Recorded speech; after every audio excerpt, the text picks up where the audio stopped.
প্রিয় বন্ধুরা, আজকে আবার একটি নতুন ভিডিও নিয়ে চলে আসলাম। ভিডিওটি খুবই ইন্টারেস্টিং ভিডিও হতে চলেছে।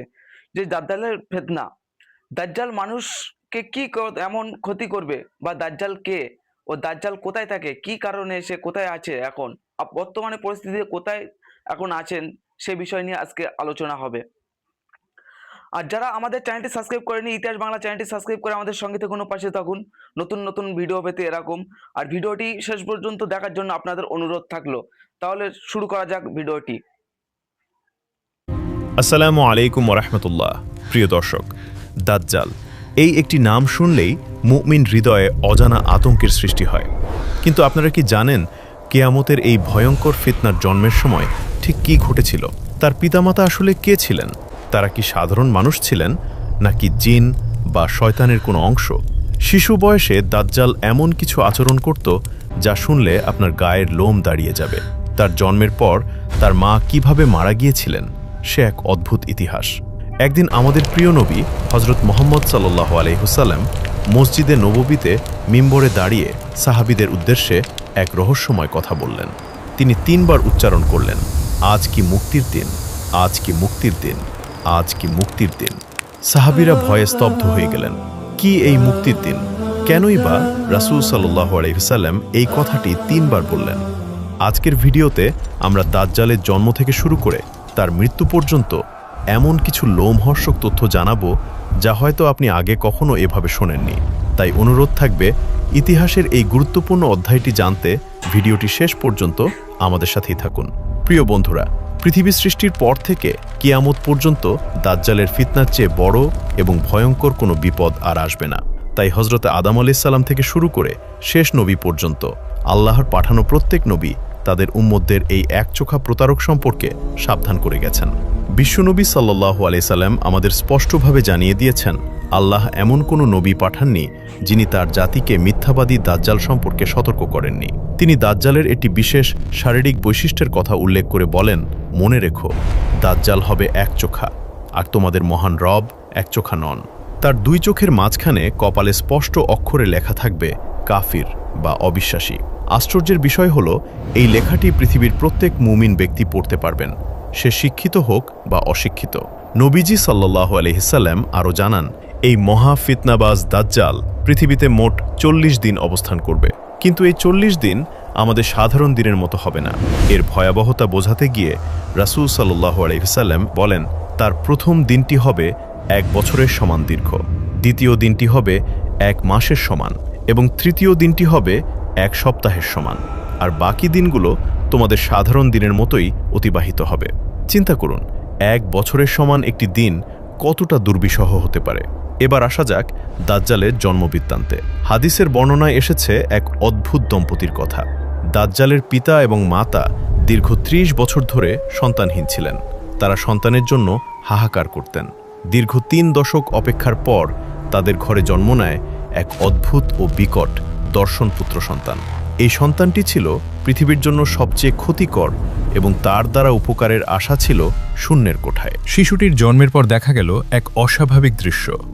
তার চোখ দুটি সবসময় বন্ধ থাকত, যেন সে গভীর ঘুমে আচ্ছন্ন, কিন্তু তার অন্তর বা কলব সবসময় জাগ্রত থাকত। দাজ্জালের পিতামাতার শারীরিক গঠনও ছিল বেশ অদ্ভুত। বর্ণনায় পাওয়া যায়, তার পিতা ছিলেন অত্যন্ত লম্বা গড়নের, কিন্তু শরীরে মাংস ছিল খুব কম। তার নাকটি ছিল সাধারণ মানুষের মতো নয়, বরং পাখির ঠোঁটের মতো লম্বা ও বাঁকানো। অন্যদিকে তার মা ছিলেন ঠিক তার উল্টো। তিনি ছিলেন অত্যন্ত স্থূল বা মোটা শরীরের অধিকারী, এবং তার হাতগুলো ছিল অস্বাভাবিকভাবে লম্বা। তার স্তন বা বক্ষ ছিল বেশ বড়।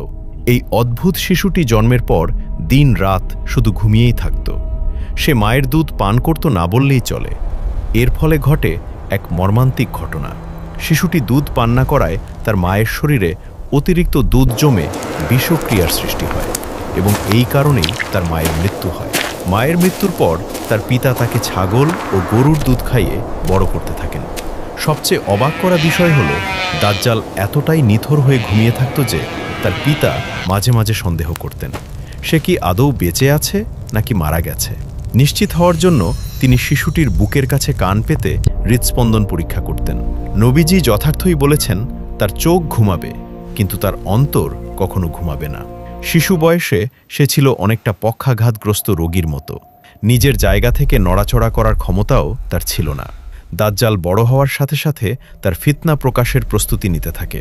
তার চেহারা সম্পর্কে আবদুল্লাহ ইবনে ওমর থেকে একটি হাদিস বর্ণিত আছে। রাসূল সাল্লাল্লাহু আলাইহি ওয়াসাল্লাম একদিন স্বপ্নের কথা উল্লেখ করে বলেন, দাজ্জাল হবে স্থূল ও লালচে বর্ণের। তার ডান চোখটি হবে অন্ধ এবং সেটি দেখতে হবে ফোলা আঙ্গুরের মতো, যেন চোখটি কোটর থেকে বাইরের দিকে বেরিয়ে আছে। সে নিজেকে আল্লাহ বলে দাবি করবে এবং মানুষকে বিভ্রান্ত করতে এমন সব ভেলকিবাজি দেখাবে যা দেখে দুর্বল ইমানের লোকেরা সহজেই ধোঁকা খেয়ে যাবে। তার কাছে জান্নাত এবং জাহান্নামের মতো দুটি জিনিস থাকবে, কিন্তু সাবধান। রাসূল সাল্লাল্লাহু আলাইহি ওয়াসাল্লাম বলেছেন, দাজ্জাল যাকে জান্নাত বলবে সেটি মূলত জ্বলন্ত আগুন বা জাহান্নাম, আর যাকে সে জাহান্নাম বলবে সেটিই হবে প্রকৃত জান্নাতের প্রশান্তি। আল্লাহ তাকে পরীক্ষা হিসেবে কিছু অতি প্রাকৃত ক্ষমতা দেবেন। সে আকাশকে আদেশ দিলে আকাশ থেকে বৃষ্টি বর্ষিত হবে, মাটিকে আদেশ দিলে মাটি ফসল উৎপাদন করবে, এমনকি সে একজন মানুষকে হত্যা করে দ্বিখণ্ডিত করবে এবং দর্শকদের সামনে তাকে পুনরায় জীবিত করে তুলবে। তারপর দম্ভ করে বলবে, আল্লাহ ছাড়া কি এই কাজ কেউ করতে পারে? এই দৃশ্য দেখে অগণিত মানুষ তাকে প্রভু হিসেবে মেনে নিয়ে বেঈমান হয়ে যাবে। দাজ্জাল যখন আত্মপ্রকাশ করবে তখন তার প্রধান অনুসারীরা হবে ইহুদি জাতি। বিশেষ করে ইরানের ইস্পাহান নগরী থেকে ৭০,০০০ ইহুদি তাকে মসিহ হিসেবে বরণ করে নেবে। তারা সবুজ রঙের বিশেষ এক ধরনের চাদর পরিধান করে তার সাথে যোগ দেবে। এছাড়াও তুর্কি বংশোদ্ভূত কিছু জাতি, মরুভূমির অশিক্ষিত বেদুইন এবং নারীদের একটি বিশাল অংশ তার ফিতনায় পড়ে তার অনুসারী হবে। পৃথিবীতে তার চলাচলের গতি হবে কল্পনাতীত।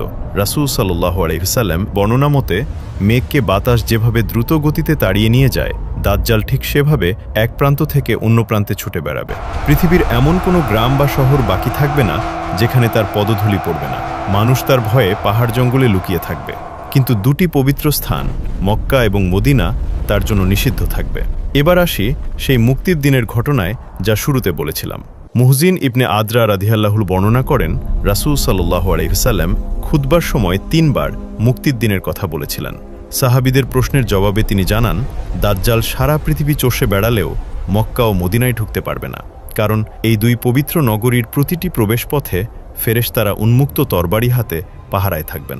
দাজ্জাল মদিনায় ঢুকতে ব্যর্থ হয়ে উহুদ পাহাড়ের কাছে জুরফ নামক একটি লবণাক্ত বা অনুর্বর সমতল ভূমিতে তার তাঁবু গাড়বে। সে উহুদ পাহাড়ে দাঁড়িয়ে মদিনার দিকে তাকিয়ে তার অনুসারীদের বলবে, ওই যে দূরে সাদা প্রাসাদটি দেখা যাচ্ছে, ওটা কি তোমরা দেখতে পাচ্ছ?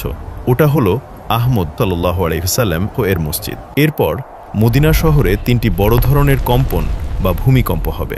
এই কম্পনের ফলে মদিনার ভেতরে লুকিয়ে থাকা যত মুনাফিক, পাপাচারী নারী ও পুরুষ আছে, তারা ভয়ে দাজ্জালের কাছে বেরিয়ে যাবে। এভাবেই মদিনা শহর মুনাফিকদের থেকে পবিত্র হয়ে যাবে। রাসূল সাল্লাল্লাহু আলাইহি ওয়াসাল্লাম এই দিনটিকেই নাম দিয়েছেন ইয়াউমুল খালাস বা মুক্তির দিন, কারণ সেদিন মদিনা পাপীদের জঞ্জাল থেকে মুক্তি পাবে।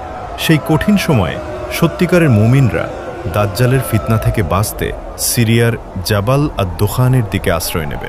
দাজ্জাল তাদের ঘেরাও করে ফেলবে এবং তারা চরম খাদ্য সংকট ও কষ্টের সম্মুখীন হবে। ঠিক যখন মুমিনদের অবস্থা শোচনীয় হয়ে পড়বে, তখনই আসবে চূড়ান্ত বিজয়ের মুহূর্ত। আল্লাহ তাআলা হযরত ঈসা ইবনে মারিয়াম আলাইহিস সালামকে পৃথিবীতে পাঠাবেন। তিনি দামেশক শহরের পূর্ব দিকের সাদা মিনারের কাছে 2 জন ফেরেশতার কাঁধে ভর দিয়ে অবতরণ করবেন। তার আগমনের সংবাদ পেয়ে দাজ্জাল পালানোর চেষ্টা করবে, কিন্তু হযরত ঈসা আলাইহিস সালাম তাকে ধাওয়া করবেন এবং ফিলিস্তিনের লুদ নামক স্থানে তাকে ধরে ফেলবেন। সেখানেই আল্লাহর নবী ঈসা আলাইহিস সালামের হাতে মিথ্যাবাদী দাজ্জাল নিহত হবে এবং তার ফিতনার চিরসমাপ্তি ঘটবে। প্রিয় দর্শক, দাজ্জালের এই ফিতনা মানব ইতিহাসের সবচেয়ে কঠিন। তো প্রিয় বন্ধুরা, কেমন লাগলো ভিডিওটি কমেন্ট করে জানিয়ে দেবেন। আর ভিডিওটি যদি ভালো লেগে থাকে তাহলে আপনারা শেয়ার করবেন। আর আপনারা কেমন ভিডিও দেখতে চান সেটা কমেন্ট বক্সে জানাবেন। আশা করি সেরকমই ভিডিও আনার চেষ্টা করব। আজকে তাহলে ভিডিওটা এই পর্যন্তই।